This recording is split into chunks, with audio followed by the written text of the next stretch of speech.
সরস্বতী পূজার সঙ্গে আমাদের যে ইতিহাস,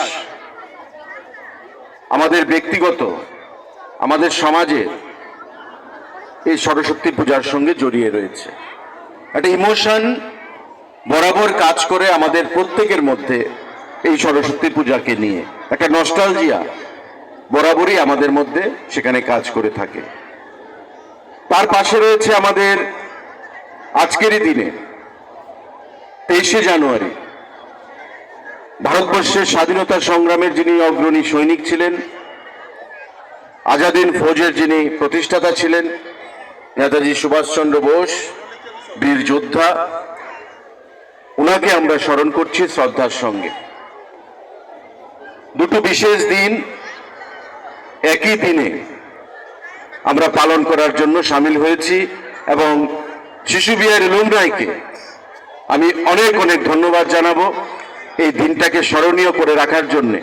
আজকে তারা এই অনুষ্ঠান আয়োজন করেছে, কারণ বাগদেবী, বিদ্যার অধিষ্ঠাত্রী দেবী, জ্ঞানের দেবী, পড়াশোনার দেবী, তাছাড়া আমরা কখনোই কিছু ভাবতে পারি না।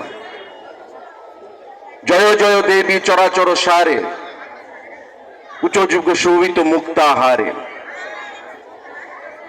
বীণা রঞ্জিত পুস্তক হস্তে, ভগবতী ভারতী দেবী নমস্তুতে।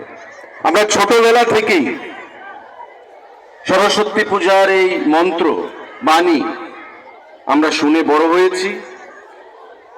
আজকে আমাদের যারা উত্তরসূরিরা রয়েছেন তারা প্রতি বিদ্যালয়ে, প্রতি বাড়িতে সরস্বতী দেবীর মায়ের আরাধনা করেন। আমাদের লক্ষ্য কি, উদ্দেশ্য কি?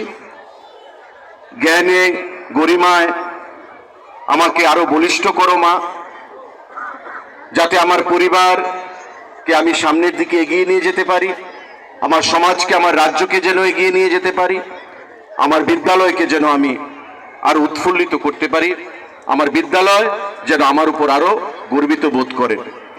এটাই হচ্ছে মায়ের কাছে আবেদন, মা সরস্বতী দেবীর কাছে প্রত্যেকটা ছাত্র, প্রত্যেকটা ছাত্রী।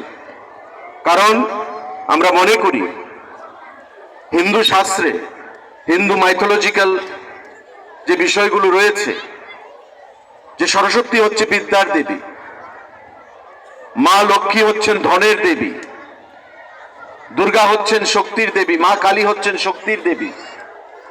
আবার প্রত্যেকটা দেবীর, দেব দেবীর একটা ইতিহাস রয়েছে, একটা অর্থ রয়েছে, এবং প্রত্যেকটা দেব দেবীকে আমরা একটা বিশেষ অর্থে আমরা পুজো অর্চনা করি।